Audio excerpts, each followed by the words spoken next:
Hello and welcome to Media 7. New Zealand Fashion Week has come and gone for another year, and we barely need to tell you how it played out in the media. Such a set piece has it become.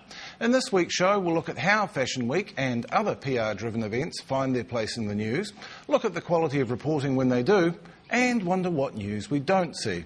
But first, our rag trade veteran, Simon Pound, has the rundown. Auckland's Fashion Week, complete with celebrities, sponsorship, parties, free stuff like all this that came in the delegate bag, and it also had something to do with clothes. The media love this event. Well, because Fashion Week is good for New Zealand. Cynics might say that this love stems from the cheap and exciting footage it gives media outlets. Or it could be the free piss.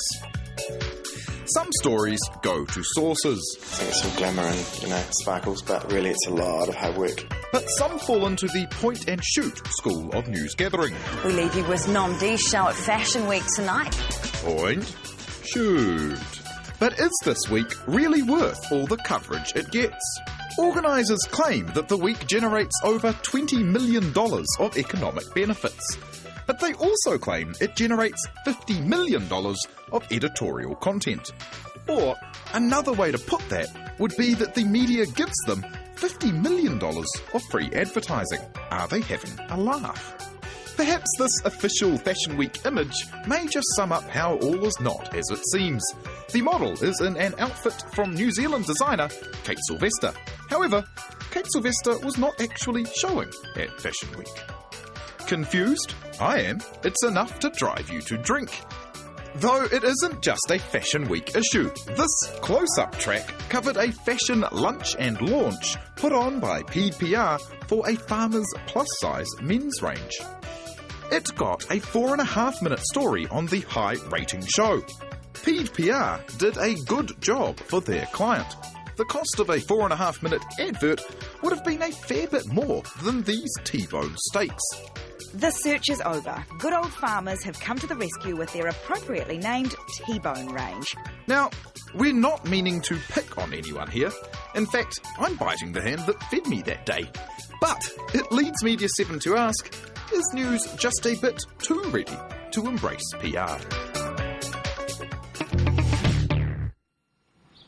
Simon Pound with that report. Joining us to discuss matters arising are Deborah Peed, whose company PDPR was part of the original Fashion Week team and developed the event's media template. Noelle McCarthy, who blogged the event in both video and text for the New Zealand Herald, and Trish Carter, former Deputy Head of News at TVNZ and the founder of Al Jazeera's Asia Bureau.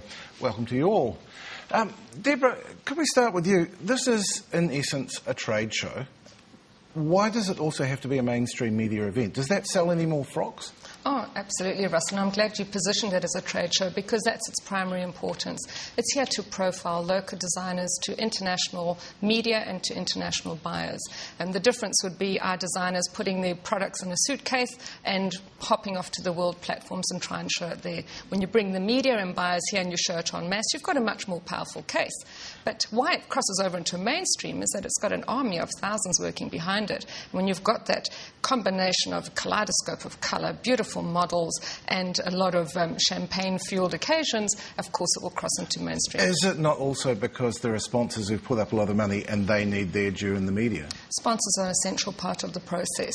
And while it is a trade event, it needs, if it's going to continue to deliver a return on investment and it's going to continue to exist, it will need sponsor support, and it relies on sponsor support. There was some muttering this year that celebrity, which attracts the media and gets the event on TV, had actually come to play too big a role, that you had All Blacks and their girlfriends sitting in the front row when there should have been buyers there, which would seem to work against the ostensible purpose of the event. Do you think there's a danger of that?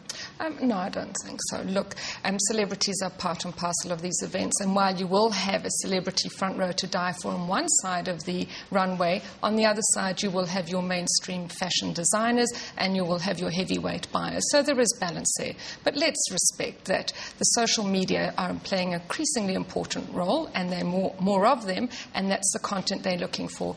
So yes, celebrities will help you get additional mileage for your event. How much of a difference has it made that you now have the Sunday newspaper gossip pages?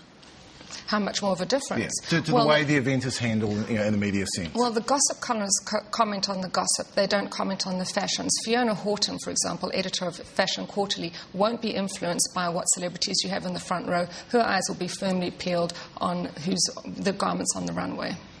Now, Noelle, you blogged it, and actually I found your work quite engaging. You were also written up as wearing a different dress every night. Was there a sense in which you became part of the show as well? Oh, absolutely. I think so. And, I'll just correct you there, first of all, in terms of the celebrities in the front row, because Ali Williams took one for the team and went second row at Zambezi, which I thought was very gentlemanly of him. But why is he there in the first place? Oh, I don't know why he's there in the first place. He's there because Zara Teacher is a very good agent, I imagine. And, this is a wag the dog scenario. It's about the designers getting profiled, but it's also about people who want to raise their profile becoming part of the circus. And you can definitely see that. So there is a celebrity is indivisible from it. Not necessarily indivisible from it, but they are a nice Christmas tree decoration. We're celebrating the season, if you will, because, in terms of what you were saying, does it sell more frocks? I don't necessarily think it does. I'd have to disagree with you slightly there, because I think, you look at brands like Namdi or like Zambezi, who already have an overseas market and they know who they're selling to. Margie from Namdi would be better off putting the entire collection into a suitcase and going directly to Tokyo. She's not going to sell any more clothes. And yet she's paid tens of thousands of dollars to be there. To be at Fashion Week. Well, I wouldn't necessarily say she's paid tens of thousands of dollars. I'd say she can write off most of the costs of putting on a $40,000 show, which is something different. So, yes, I would say the celebrity quotient is indivisible from it, but that's not necessarily the point either. Trish, can I bring you in here? Would it be fair to describe you? You've been a news gatekeeper for many years. Would it be fair to describe you as a curmudgeon about this event? Now, Russell, that's completely unfair. Everybody knows that shoes and bags are my best friends. It's not the event, though, is it? Or the people that go to it, or the people that support it, or have fun at it, or whatever. It's how it's covered, and the length of the coverage. This is not Fashion Week. This is Fashion Month, because we have 2 weeks of pre-publicity. Then we have the event, and then, God help us, we have the post-analysis, which seems to go on. Even this week, I went to the letterbox in fear. There was my little Aucklander. It had 4 pages of the stuff. Still, there was nothing new. The only thing I learned was that buttons are going to be bright next year. But come on, Trish, as a gatekeeper, as Russell's just introduced you, surely there needs to be some responsibility taken by news gatekeepers for this extended coverage. Yeah, whose fault is it that it's on the news for a month? Look, I agree. When it comes to the mass media, and I think this is different from... There is a legitimate fashion press in New Zealand who do a very, very good job. And my criticism is about the mass media. I have to say my heart sinks. I used to think during Queenstown Winter Festival, but I think Fashion Week has done something that I thought wasn't going to be possible and has taken over from it. Every media outlet, for a start, send out their quirky reporters. Now, these are the ones in the newsrooms. You're calling Mark Sainsbury quirky? I'd call Mark Sainsbury a number of things. Quirky may not be one. That's another thing. They send the most quirky reporters at the event, and you know then that you're going to get mad camera angles, a lot of fast editing, a lot of mad music, and generally a script which is full of piffle. Now, Deborah, these people turn up because it's fun, as I think Trish was implying there, and they turn up because it looks glamorous and because there's a goodie bag. How much of a role do those apparently peripheral things play in actually getting the press along there?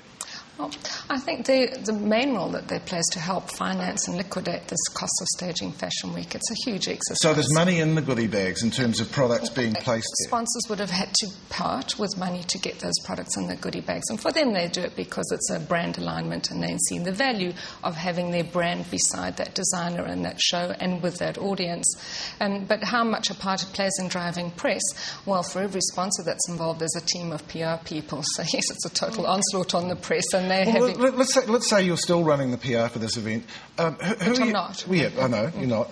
Who are you pitching it to? Are you pitching it to the news editor, the producer, to individual reporters? What's the mechanics here? How does this work?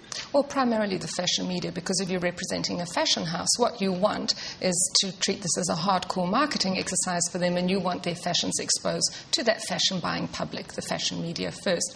But if there's a quirky angle or a news angle, and there were some good news stories that came out of last week, Ag Research launched a product that has a traceability in it. Now, for the first time ever, we can check where the origin of that product, and we can check whether it's a fake or not. There was a good news angle. So in a case like that, it would definitely be the news media that you Did that get covered well? I didn't see that story. Yeah, No, it didn't get covered well. It got covered, and I accept that it was a good, legitimate news story, but I watched it again this morning, and there were gaps in the story. I wanted to know about the scale and scope, because it genuinely looked like a really good initiative.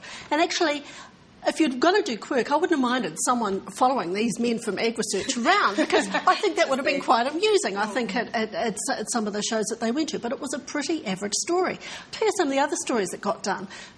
Media thought that I wanted to know how to walk like a model. I don't. I mean, look at me. I don't want to walk like a model. And the model in this case was but actually there is always flogging going her to be a book. place for those stories, isn't there, for the quirky story? You can't But have an that's hour of because, sternness. well, no, but But that's there's okay. a difference between Quirk and advertorial as well. I saw a show, a story on Campbell Live, which was basically an extended advertorial for one brand. You know, the pretext was plus-size models. Do you Yeah. want to see some plus-size models? As it turned out, there's only one brand using plus-size models. Advertorial, as far as I'm concerned. Why did Close-Up need to interview Trelise Cooper? I don't think Trelise needs the press. So I'd have to agree with you there. I think the other thing too is that we shouldn't have an hour of sternness. Nobody is saying that this event should not be covered. In fact, I would say that it gets covered so much because reporters think that it's easy. These stories are not easy to do. When you get a lead story, you know yourself. You have a surfeit of facts, and the story to some degree tells itself. When you get a story which ends a break or is the kicker at the end of the book, you have to be careful that it doesn't become banal, that it has some redemptive quality, and that it has maybe one fact in it. I saw stories that had nothing going for them whatsoever. I saw a story that told me who didn't make the seating plan. I don't want to know that. I'm not interested. It has no relevance to me. In terms of tone, I would say one of the first notes my cameraman gave me on the first night when we were reporting from the Moed party was, chill out, doll, it's not a telethon. So you did have to keep in mind the fact that these people aren't necessarily doing something for charity. It's a business. Well, hold that thought, and we'll come back and we'll have a look at the way it's covered in other parts of the world at September's other fashion weeks in New York, London, Paris and Milan.